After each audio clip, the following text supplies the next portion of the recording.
Every last speck of dust is whisked away. Highly polished and immaculately restored, 120 top-class vintage cars are being presented at the most prestigious competition in Europe, the Concorso d'Eleganza at the Villa d'Este on Lake Como.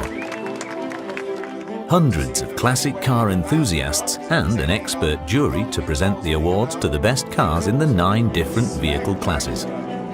There are genuine legends in almost every category. The Porsche 904 GTS, the Ferrari 250 GTO,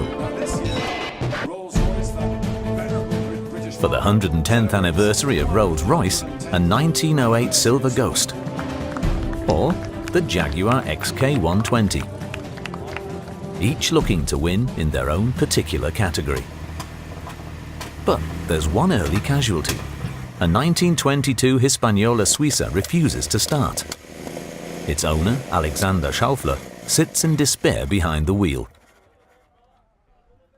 The Vienna businessman has done everything to guarantee a perfect performance for the jury, even to the ladies in period costumes sitting at the rear. Only a few minutes ago, everything was fine.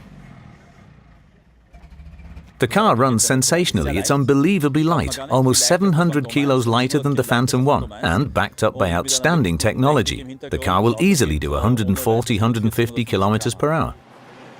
And now that happens. Schaufler's mechanic gets to work. There seems to be air in the system, somehow preventing the flow of petrol. We spend months preparing for this event, and then the car doesn't work at the very moment we're supposed to start up and drive out.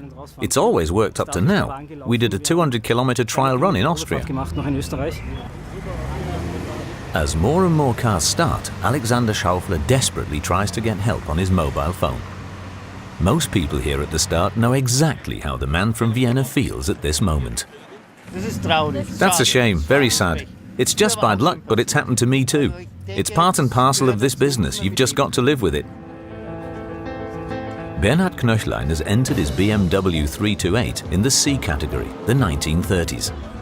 His classic 1938 model is a particular rarity. BMW only made 2 of these cars, and the other is in the Deutsches Museum. In the early 70s, my father found and bought it in France, where it had gone after the war. Then, a year or 2 ago, by pure chance, I managed to find the first French registration document, the original from 1947. 2 hours earlier, the judges also inspect the BMW, as they do with all the other participants. They give marks for the original condition, any restoration work, and the quality of the interior trim and finishings. At 2:30 p.m, it's time for the lawyer from Nuremberg and his BMW to roll. Since 1929, the most elegant vehicles have been driving up to this historical building at the Concorso d'Eleganza. There are a number of prizes, and only a few are awarded by the jury at the podium directly. The BMW will later receive a special award from FIFA, but today the most coveted prize is the Coppa d'Oro, for the public's choice. And here, Bernhard Knöchlein's BMW has to give way to an Italian. This sensational Alfa Romeo 6C 1750 Grand Sport.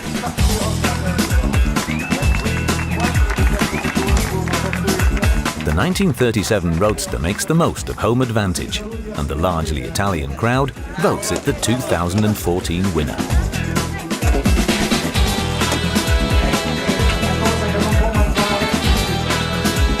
And then there's another surprise provided by Mini, the concept car Superleggera.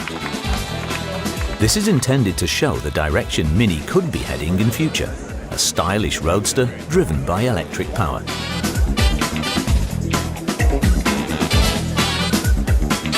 BMW chief designer Adrian van Hooydonk explains the idea behind the concept car.